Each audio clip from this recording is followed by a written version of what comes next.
जैसा सवाल वैसा जवाब।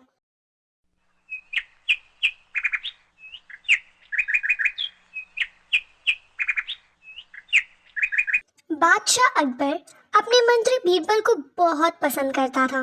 बीरबल की बुद्धि के आगे बड़े बड़ों की कुछ नहीं चल पाती थी। इसी कारण कुछ दरबारी बीरबल से बहुत जलते थे। वह बीरबल को मुसीबत में फंसाने के तरीके सोचते रहते। अकबर के एक खास दरबारी ख्वाजा सरा को अपनी विद्या और बुद्धि पर बहुत अभिमान था। बीरबल को तो वह अपने सामने नीरा बालक और मूर्ख समझती थी, लेकिन अपने ही मानने से तो कुछ नहीं होता। दरबार में बीरबल की ही तोती बोलती और ख्वाजा साहब की बात ऐसी लगती जैसे नगर खाने में तूती की आवाज। ख्वाजा साहब की चलती तो वह बीरबल को हिंदुस्तान से निकलवा देते, लेकिन निकलवाते कैसे?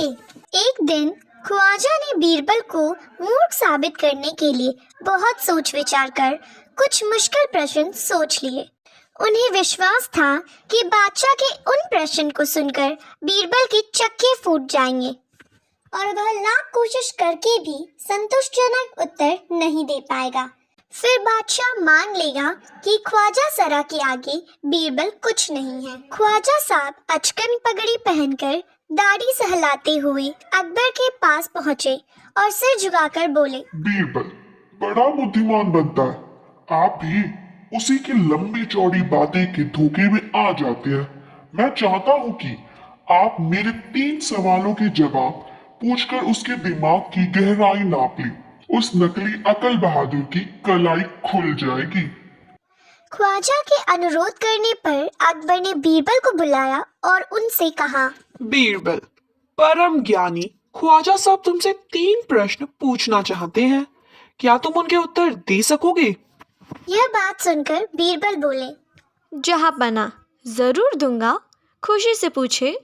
ख्वाजा साहब ने अपने तीनों सवाल लिखकर बादशाह को दे दिए।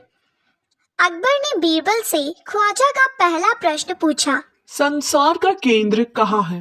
बीरबल ने तुरंत जमीन पर अपनी छड़ी गाड़ कर उत्तर दिया, यही स्थान चारों ओर से दुनिया के बीचों बीच पड़ता है। यदि ख्वाजा साहब को विश्वास ना हो तो वह फित्ते से सारी दुनिया को नापकर दिखा दे कि मेरी बात गलत है।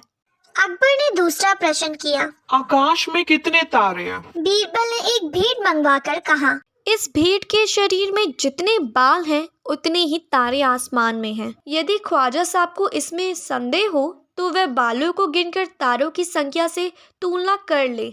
अब अकबर ने तीसरा सवाल किया, संसार की आबादी कितनी है? बीरबल ने कहा, जहांपना संसार की आबादी पल पल पर घटती बढ़ती रहती है, क्योंकि हर पल लोगों का मरना जीना लगा ही रहता है। इसलिए यदि सभी लोगों को एक जगह इकट्ठा किया जाए तभी उनको गिनकर ठीक ठीक संख्या बताई जा सकती है। बादशाह तो बीरबल के उत्तरों से संतुष्ट हो गया, लेकिन ख्वाजा साहब नाक बोहे सिकोट कर बोले, ऐसे गोलमोल जवाबों से काम नहीं चलेगा जनाब। बीरबल बोले, ऐसे सवालों के ऐसे ही जवाब होते हैं। पहले मेरे जवाबों को गलत साबित कीजिए, तब आगे बढ़िए। ख्वाजा साहब से फिर कुछ बोलते नहीं बना। अगर आपको ये वीडियो अच्छा लगा तो हमारे चैनल को सब्सक्राइब करना मत भूलिएगा। If you like this video, don't forget to subscribe our channel. Thanks for watching. Bye bye.